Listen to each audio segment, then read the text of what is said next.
The Great Controversy.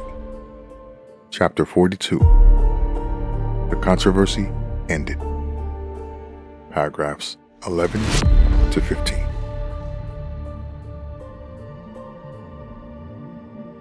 In the presence of the assembled inhabitants of earth and heaven, the final coronation of the Son of God takes place.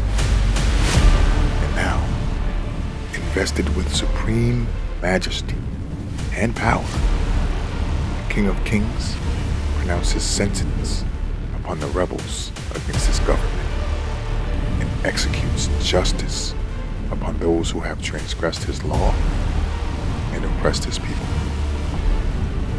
Says the prophet of God, I saw a great white throne, and him that sat on it, from whose face the earth and the heaven fled away, and there was found no place for them. And I saw the dead, small and great, stand before God, and the books were opened.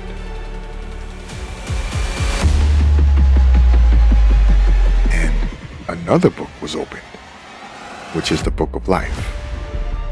And the dead were judged out of those things which were written in the books, according to their works. As soon as the books of record are opened, and the eye of Jesus looks upon the wicked, they are conscious of every sin which they have ever committed. They see just where their feet diverged from the path of purity and holiness, just how far pride and rebellion have carried them in the violation of the law of God, the seductive temptations which they encouraged by indulgence in sin, the blessings perverted, the messengers of God despised, the warnings rejected,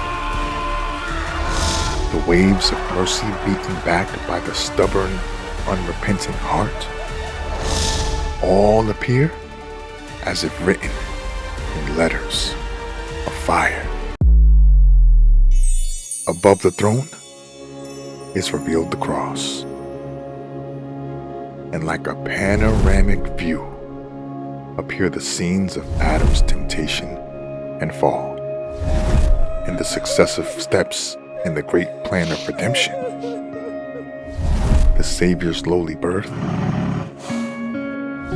his early life of simplicity and obedience,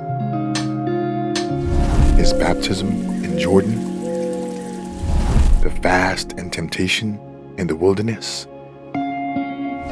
his public ministry unfolding to men heaven's most precious blessings, the days crowded with deeds of love and mercy, the nights of prayer and watching in the solitude of the mountains, the plottings of envy, hate, and malice which repaid his benefits, the awful, mysterious agony in Gethsemane beneath the crushing weight of the sins of the whole world, his betrayal into the hands of the murderous mob,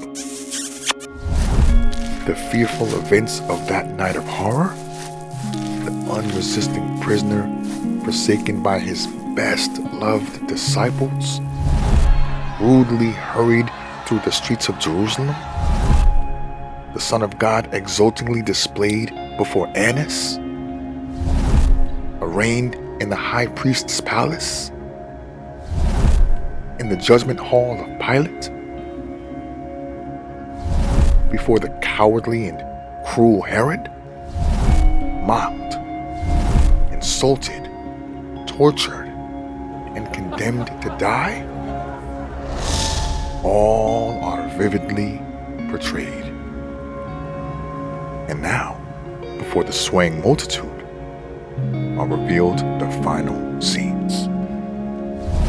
The patient sufferer treading the path to Calvary, the Prince of Heaven hanging upon the cross, the haughty priests and the cheering rabble deriding his expiring agonies.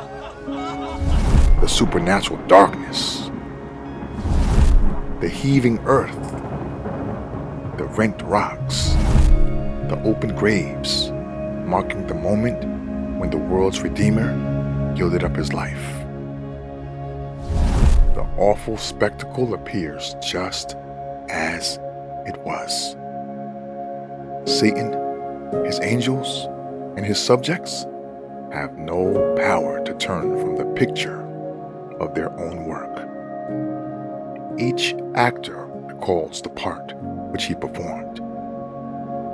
Herod, who slew the innocent children of Bethlehem that he might destroy the king of Israel. The base Herodias, upon whose guilty soul rests the blood of John the Baptist. The weak, time-serving Pilate. The mocking soldiers, the priests and rulers, and the maddened throng who cried, "His blood be on us and on our children." All behold the enormity of their guilt. They vainly seek to hide from the divine majesty of his countenance, outshining the glory of the sun, while the redeemed cast their crowns at the Savior's feet, exclaiming, "He died for me."